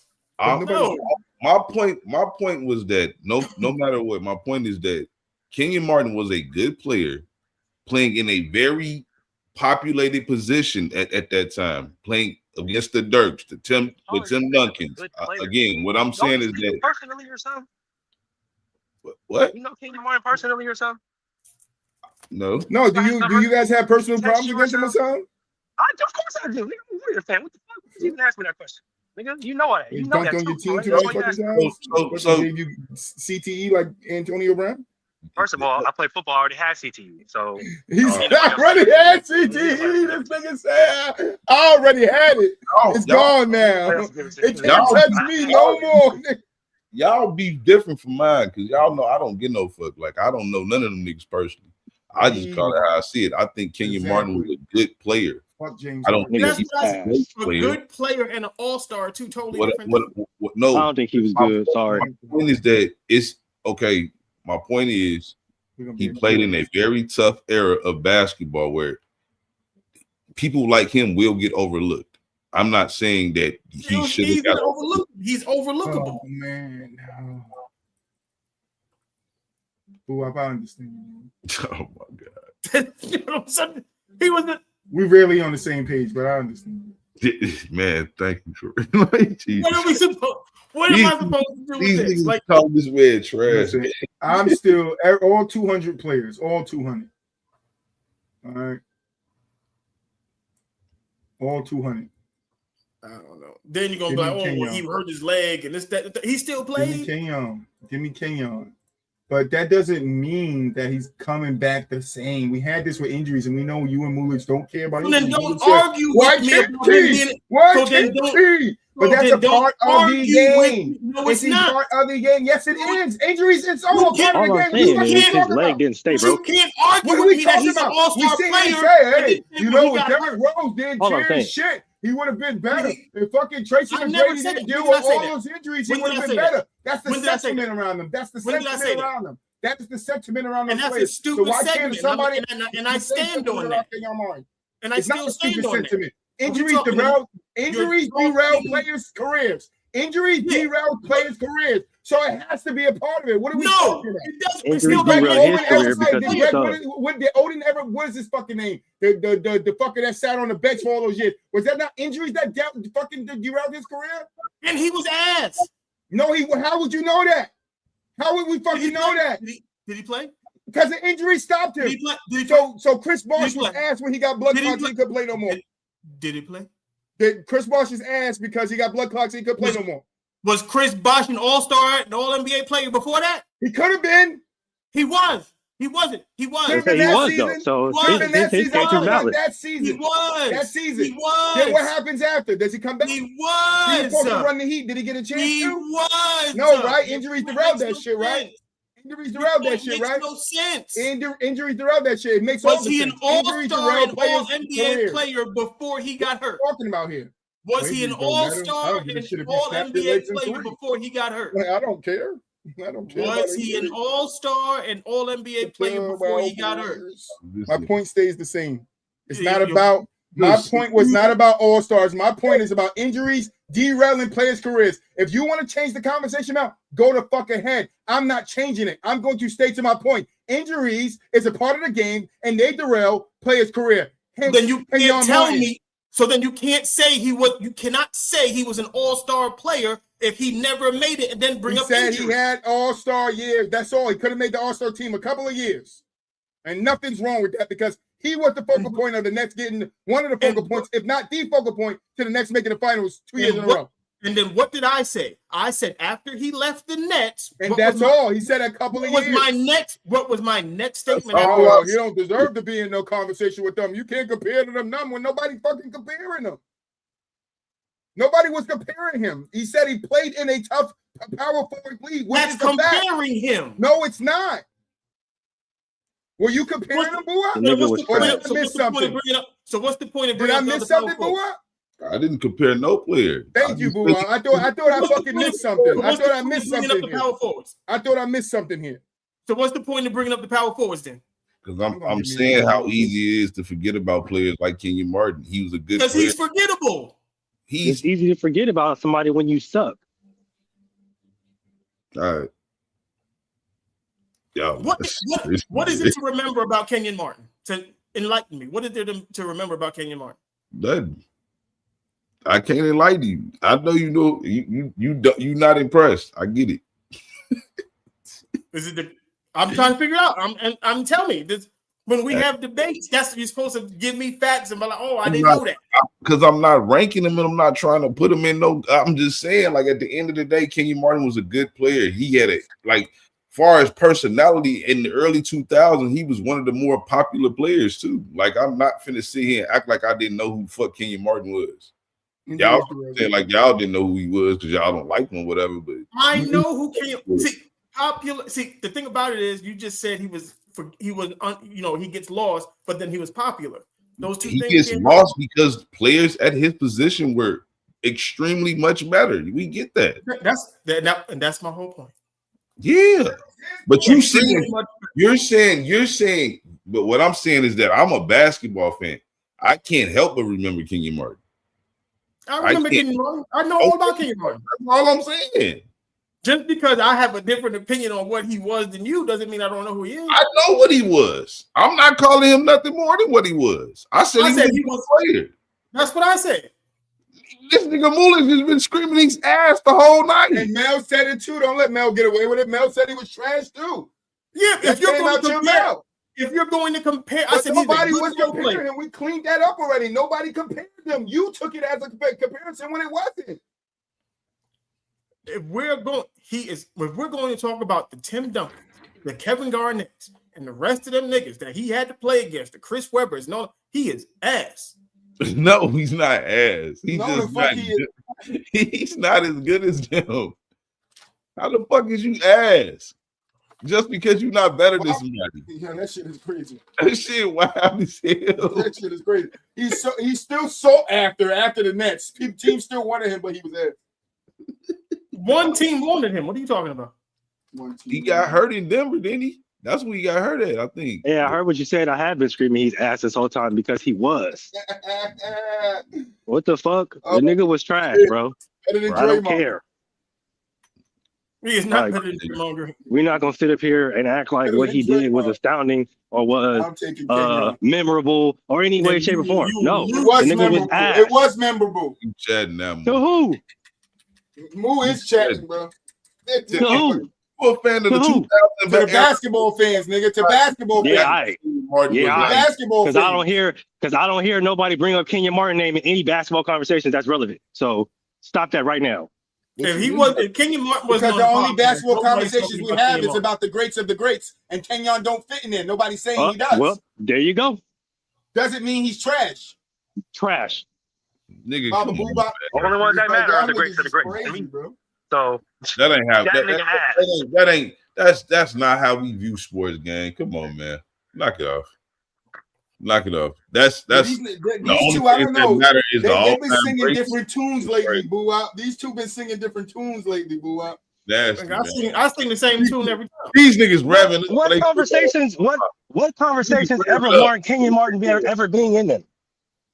You said what? What conversations ever warrant Kenyon Martin ever being in them? Yo, there's a lot of guys that's not in conversations, but we still could bring up their name. Like, oh shit, that nigga was good. Kenyon Martin, not one of them. Stop it. I was gonna say Kenyon Kenyon Martin is won one it. of them. We talking about Chris watch Webber. this. We talking about Charles Oakley. We can talk about Sean Kemp. We can talk about all these other players before we talk about a motherfucking Kenyon Martin, bro. Y'all out of your mind. I'm not going. And nobody's saying that. Stop glazing Kenyon Martin. Oakley. What Y'all the fuck? glazing the fuck out of it. Y'all glazing the fuck out of Kenyon Ain't Martin. nobody glazing him. Just brought up Just because you Charles feel Oakley. different doesn't mean we glazing him, I didn't nigga. say nobody's name. Don't say I'm glazing because I didn't say nobody's Nigga, name. you just All I said said was Charles y'all niggas Oakley, suck. nigga. You just said y'all glazing. We the only two talking about Kenyon right now. Exactly. What you talking about? I I'm glazing if I haven't said nobody's name. I said we can talk about players other than that come up right before fucking No, you glaze heavy. weak ass nigga name is. I said that's what I said. Sean Kemp, Charles Oakley, Chris Webber, etc. Before we bring up a weak ass nigga like Kenyon Martin. Stop playing with me, bro. Fuck is wrong with you You niggas, bro? going too hard on Kenyon Martin for no fucking reason. What did he do to you? What did he do to you? What did he do to you? What did he do to you? What did he do to you? What did he do to you? Hey, son. What did he do to you? Hey, son. That nigga came into the league being light-skinned and tatted and aggressive and was trash. That's what he did to me. Yeah, you chatting right now. He definitely chatting, bro. No, He definitely chatting. I mean, y'all just stuck in He's traffic chatting, somewhere. Trash. Traffic somewhere. Trash is so disgusting. Man. if you open, okay, the thing about it is, if you, I'm right here in front of the phone. If they had a distracted, that nigga how we get here, Boo? How we get here? What's wrong with y'all? Listen, if you had a y'all thought I'm gonna change my shit? No, that nigga trash, nigga. The fuck wrong with y'all? Yeah. If you trash had ass nigga, in the words of Kevin Durant, trash ass nigga, because that nigga trash. If you name the top 5, like, and I don't want to use bust, but the guys who were picked number 1 overall and did not. He's not in it. Not in it. He's not in it. Yes, he is. He's for surely in it. Yes, he is. For surely in it. Let's do this then. Y'all ready? Y'all ready? You ready? You started. Let's do it. I said with the expectations coming Let's out. do it. Let's go. Let's do it. Good. Give me the top 5. Go ahead. Kwame Brown. Kwame didn't come out with the expectation that Kenyon. Oh my God! I'm going. But Kwame's in the top 5. Don't get it twisted. He's in the top 5. In the top 5. That's for sure. He didn't come out. Kenyon Martin broke his fucking leg. You keep bringing up this broken leg fucking shit. Injury fucking excuses. Injury excuses. Thank Did you, he thank not? you, Big Mike. Excuses. Thank you, Big Mike. Thank you, Big Mike. Injury excuses. Draymond Green has more All NBAs, more All Stars, and a DPOY. Like, he has accomplished. Draymond wasn't even a first round draft pick. Why are we talking about Draymond? Draymond wasn't a first overall pick. What we doing? Draymond deal with 2 seasons. Draymond over succeeded. Draymond wasn't a first round pick. He over succeeded. And come back. Nobody expected Draymond Green to be anything other than a role player from Michigan State. That's it. That's exactly what he is, Big Mike. Exactly what he is, Big Mike. Exactly what he is. It's textbook back. That nigga suck, bro. You shouldn't be talking about fucking Draymond right now, bro. Like, let's not talk about Draymond. Let's talk about number 1. Let's go with Ben Simmons. The comments brought up Draymond, not me, by the way. Let's go with Ben Simmons. Cool? Y'all on mute. What about Ben Simmons? Trash. Mel, you on mute. I don't know if he on the phone or something. Mel over there going off on mute. No, I wasn't. No, I'm saying I had to put everybody on mute because y'all yelling and move and boo up trying to talk. So yeah, Ben Simmons. And we know we ain't got to debate that one. So I'm going Ben Simmons. Was Wiseman the number 1 pick? No, Wiseman was like a second overall. No, yeah. But he didn't come in with the same expectation as Kenyon Martin. Bro, Kenyon Martin didn't have no crazy expectations. Now you want to say like he had crazy expectations. That was a weak draft. He was supposed to come in the best. That was a weak draft, and you know it was. You know it was. So now, okay.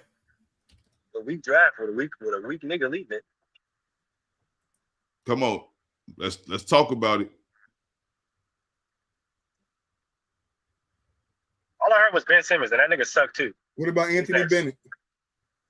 Trash. I don't think he had the They don't want to hear that. Injuries don't matter to them, Big Mom. it's 5. I don't care about it. Then don't draft him number one. Injuries because you don't stay injured.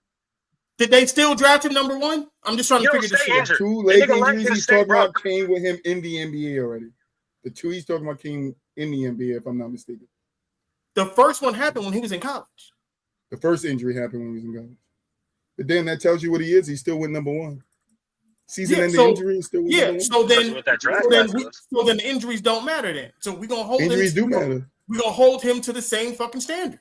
Injuries do matter. We hold everybody to the injury standard. No, that's the At least I do. Yeah, because when you get injured, I don't make excuses for people. I don't make excuses for people. But injuries aren't excuses. I don't injuries make are part of the game. For people who play. Like, injuries aren't excuses. They are part of the game. Trash is crazy though, gang. He wasn't trash though, gang. Trash is crazy. He was a good defensive player, bro. And on top of that, a real T3. B-U-T-T. He wasn't trash, bro. But that's right. Not after 1. And he's ass. Trash. Why y'all keep bringing up these trash ass niggas? Can't say that. Expecting my answer to change. Them niggas Why trash can't too. you say nobody expected nobody answered because for Greg Oden is trash because he got injured and then he could never get on the basketball court. Lonzo got injured and look how long it took Lonzo to come back, right? And now Lonzo isn't the same player. So we're gonna say he's trash. And Lonzo been playing trash. Yes. Is he we gonna call him trash now? Yes. We gonna call him trash. We gonna call him trash now. I'm a Bulls now all of a sudden Lonzo trash. Now you got an injury. You're not the same. But you're missing the key words. You're missing the 2 key words. He came back. Yeah, after fucking 3 years. You can't make these and that's so funny, Mulik, that you say that. You're forgetting the key word. You're forgetting the key word. He came back. So the fuck with Kenyon Martin, and then he took his team to 2 fucking championships and lost. So what the fuck are we talking about? You can't use it for one person and get it for the fucking other. You guys like to pick and choose what you use when you use it. Get the fuck out of here. Get the fuck out of here. Contradict yourself all you want. Contradict yourself all you want. Contradict yourself all you want. No, he didn't. He didn't take his team nowhere. Oh, the key word is he came back. So did Kenyon. So did Kenyon. So did Kenyon. So did Kenyon. So he didn't. He came back. Just like Lonzo came back. Because some people don't come back from it. All right, I want everybody. All you want, nigga. Some people just don't come back from injuries the same. Yeah. Understand? Keep muting me, bro, because you know I'm right. You know I'm right. We are live on Hot Knee Radio. We have to make this. Yeah, you know I'm right. Keep muting me, bro, because you know I'm right. Yeah, so that's motherfucking Mel muting you, nigga. That's not me muting you. Know what the fuck you talking about? Your own boy muting you. We got to make this break. We got to make this break. Look, we got people listening on the radio. Y'all yelling at each other. It sounds crazy. Calm down. Hey man, move crazy. Calm down, calm down. We got the radio people listening. We got. All right. It's all love over here, guys. Don't take it away. There's nothing personal. It's all love. But fuck Mulik. Hey, listen, that draft in Kenyon Martin draft, bro, produced only 3 All-Stars. He was one of them. It was bad. A bunch of decent role players, though. The highlight of that draft to me is Jamal Crawford. He probably like the best out of that class. Yep. And he was the 6th man. Yeah. You had like the Q Riches, the Keon Doolings, Mike Miller. Oh, if we're going to use the Michael I'm saying like that draft wasn't a good draft. Kenyon Martin, he didn't have no real expectations because that draft class wasn't looked at like one of those special draft class. Yeah, no, and like I said, Mooley said he was ass. I said he was ass too. If we're gonna compare him to the power forwards in that conference, he's ass. He's not in there. And I said he was a good Yes, I did say he was trash. role player. He was I said he never was trash. considered like he was after he left the Nets, and I don't even think he was an all-star in the Nets. They just happened that conference was weak as fuck. But it is what it is. He was never an all-star caliber player. That nigga was never good. The Nets didn't do shit without him. Didn't do shit with him. They went to the finals though. Well, that They was win more, the finals. that was Jason Kidd and Keith And Van that was Horn. more Jason Kidd than anybody. And the rest of the team. Why do y'all keep acting like this nigga led his team to the finals and he was the best player on the team? Why is we? Who said? What the fuck is? Oh my god! They just spitting. No, I didn't. I said that was Jason Kidd. You just Like, what the fuck are we doing here, dog? Oh my Yeah, god! but we wondering the same thing. What are we doing here? Oh man! You niggas talking about niggas having a conversation about Kenyon Martin, how good he was. The Who fuck is the wrong with fuck y'all? Oh my god! I think Moo talking to somebody else. How good? No, I'm talking to you niggas. Do I gotta get back on camera? Do I gotta get back on camera? I'm talking to you niggas. Whatever. I'm talking to y'all. Y'all the ones who bought this weak ass nigga Kenyon Martin. And y'all can't take that we saying this nigga sucks. I don't think K.R. Martin is worth losing my shit over them. Perfectly We fine. already lost it, nigga. We already lost it. Perfectly fine. That's the cool part about He it. said Moolich on crap. Only the best too. Just know. Only the best, nigga. I'm from the Bay, nigga. Oakland. Stop playing with me, bro. Oh man. Yeah. Only the best go up this nose, bitch. Stop playing with me. Yeah. I'm like that. Bro, you gonna Moolich is on get one us tonight. kicked off of YouTube. And Moolich is on one tonight. What happened? I want to know what happened to my boy. Like, well, K.R. Martin set this nigga off, bro. Talking about that yay on YouTube. We ain't gonna have a channel tomorrow. What is going on, man? This nigga went crazy. Oh, I'm turned up tomorrow too on Friday. Yep. Just to let everybody know. This energy don't stop. It's carrying up all fucking week, nigga. We are going up all 2026. This nigga ramped up. K.R. Martin got you like that, bro. that was the name. Sports got me like this. I was like this last night on Gentleman's Talk. Y'all should have been there. Oh man. now you ain't shit.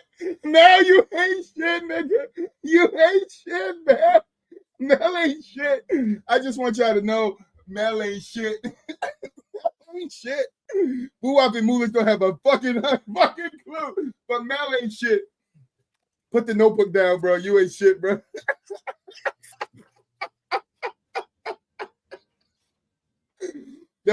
Y'all finished or y'all done? I ain't got no more talking. Let's rock. Yeah, that's a wrap, but we be right back off the glass, straight facts. No cap, Troy Moolich, Boo Wop. Mella off the glass, from the paint to the arc, that's basket to basket. Yeah, we ran through the game, every take was official. Argument spicy, yeah, you know it got an issue. From hot seat debates to them clutch time missions. If you miss 1 second, better run it back and listen. Troy with the vision, Moolich with the knowledge. Boo